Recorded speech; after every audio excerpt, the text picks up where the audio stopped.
Hello बस, मैं से सौरभ गुप्ता। आप सभी का स्वागत है मेरे चैनल ऑनलाइन क्लासेस एस गुरुजी लाइक। तो वहाँ पे से हम लोग बनाए हैं। तो अकाउंटेंसी इन बुककीपिंग का सब्जेक्ट हमारा ये भी है, क्लास 12 के, ठीक है।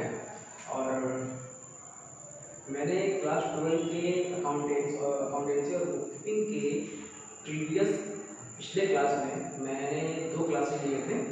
तो फर्स्ट क्लास में मैंने जो है आपको शेयर का डेफिनेशन, शेयर क्या होता है, शेयर कैपिटल कैसे बनाते हैं, शेयर कैपिटल क्या होता है, उसके पार्ट, ये सारे मैंने आपको बताए थे। फिर सेकंड क्लास में मैंने आपको शेयर के टाइप्स और शेयर के टाइप्स के कितने टाइप्स होते हैं, शेयर के टाइप्स और शेयर के जो टाइप्स हैं उसके कितने पार्ट्स हैं वो मैंने बताया था आपको।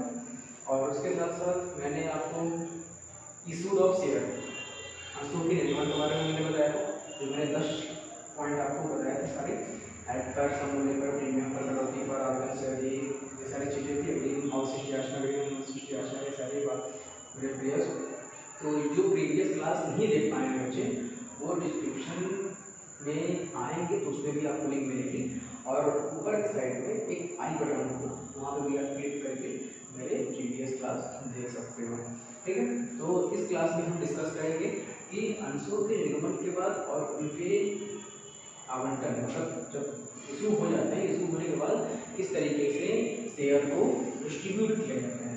तो शेयर डिस्ट्रीब्यूशन की हमने यहाँ अपने किस तरीके से एप्लीकेशन अप्लाई करते हैं, किस तरीके से अलॉटमेंट आवंटन करते हैं, कैसे कॉल्स किए जाते हैं, कॉल्स को कैसे रिकवर किए जाते हैं, कैसे कॉल्स के लिए। तो अब हम इन सब के बारे में पढ़ेंगे। तो इन सब के बारे में पढ़ने से पहले हम इस क्लास में सबसे पहले कुछ इंट्रीज, जिसको हम बोलते हैं जनरल इंट्रीज, उन जनरल इंट्रीज के बिना हम शेयर का कोई भी क्वेश्चन सॉल्व नहीं कर पाएंगे। तो वो इंट्रीज मैं आपको आज बताऊंगा कि कौन कौन सी इंट्रीज हैं जिसकी सहायता से हम क्वेश्चन सॉल्व कर सकते हैं। तो मैं आज जो एंट्री मैं आज आपको करके दिखा रहा हूँ, ये एज अ फॉर्मेटिंग हमारा परफॉर्म इसको बोलते हैं, वो रहेगा। इसी एंट्री के सेम बेस पे जब हमारे क्वेश्चन चेंज रहेंगे, एंट्री हमारी सेम रहेगी और क्वेश्चन जैसे जैसे चेंज हो जाएंगे उसमें कुछ नई टॉपिक्स जुड़ते जाएंगे, वैसे वैसे हमारी एंट्री में भी जुड़ती जाएंगी। तो आज जो एंट्री यहाँ पे आज को आप बताने वाले हैं, ये सारी एंट्रियाँ नॉर्मल हैं। और नॉर्मल क्वेश्चन पहले हम एंट्री समझ लेते हैं, उसके बाद आगे बढ़ते हैं। तो आपका बिना समय गवाए आइए शुरू करते हैं।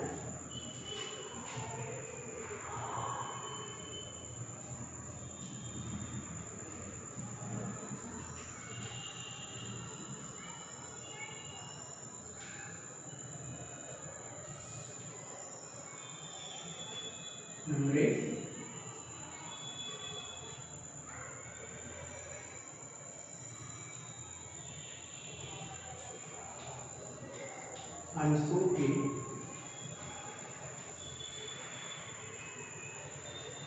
आवेदन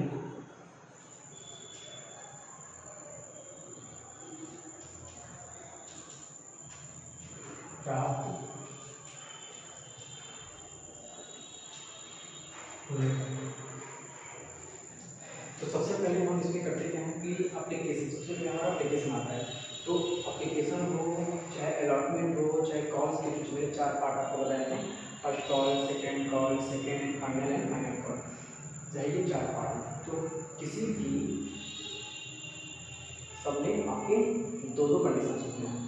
तो पहले स्टार्टिंग क्या होते हैं कि शेयर के एप्लीकेशन में क्या होता है, सबसे पहले हम एप्लीकेशन की मनी को रिसीव करते हैं, फिर उसे हम शेयर कैपिटल में ट्रांसफर करते हैं, ठीक है। उसके बाद ड्यू करना, रिसीव करना, ड्यू करना, रिसीव करना। तो इसमें हमारा आगे चलेगा। तो सबसे पहले क्या करना है, अंशों के आवेदन की राशि प्राप्त होने, प्राप्त होने रिसीव करते हैं। इसकी एंट्री होगी बैंक अकाउंट डेबिट टू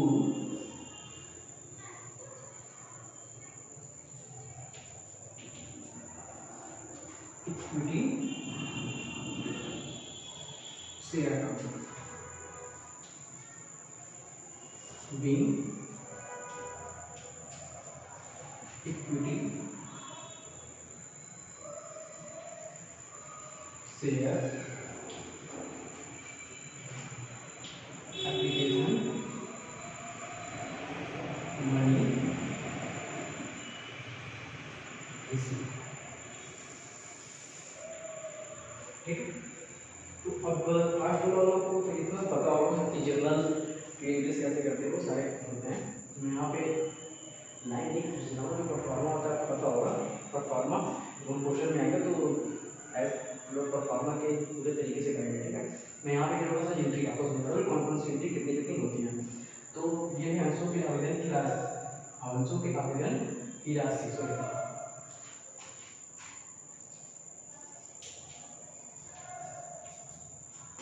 अंशों के आवेदन की राशि प्राप्त होने पर जब कंपनी जितने भी शेयर एप्लीकेशन के लिए जाते हैं तो उन एप्लीकेशन के मनी को सबसे पहले हम क्या करते हैं, रिसीव कर लेते हैं। अब एप्लीकेशन मनी कैसे हमको निकालना होता है, जैसे समझ लो कि कोई भी कंपनी है, उसने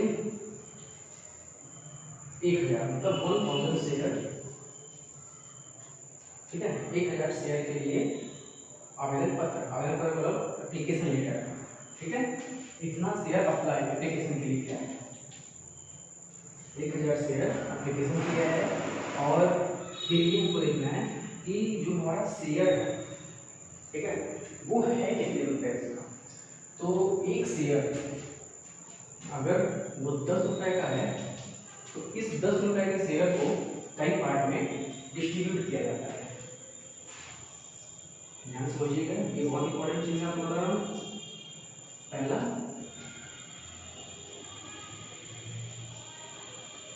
एप्लीकेशन मतलब आवेदन, दूसरा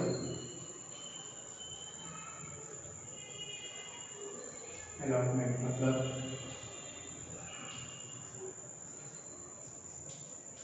आवंटन पर, तीसरा फर्स्ट कॉल मतलब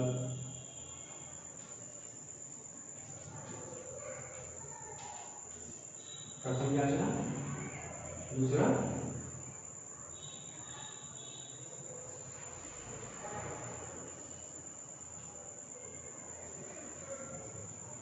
सेकेंड फाइनल कॉल मतलब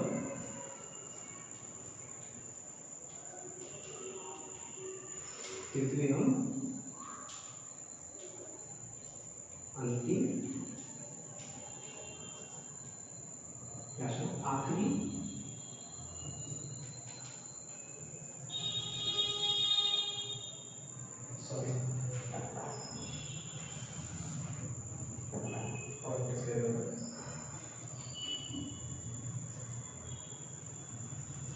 final form, that means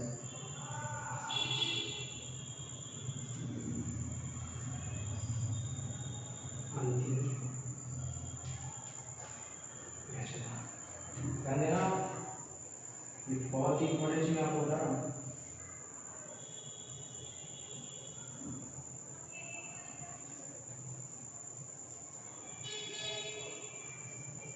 ये हमने मतलब समझ लो अमाउंट है ना, एक अंश की राशि।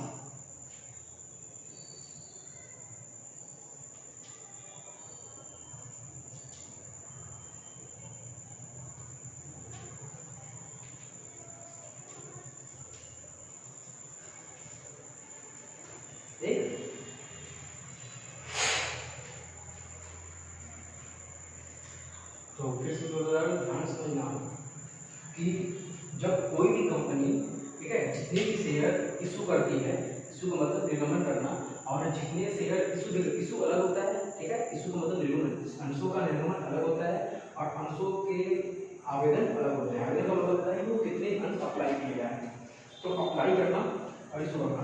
कभी कभी क्या होता है कि अप्लाई इशू एक साथ होते हैं, ठीक है, यदि शेयर, ठीक है, अप्लाई जैसे कहते हैं कि एक कंपनी है, उसने 10,000 शेयर निर्गमित किए, परंतु आवेदन कितने के पास हुआ है, प्राप्त हुआ है, एप्लीकेशन कितने का हुआ है, 900, 1900।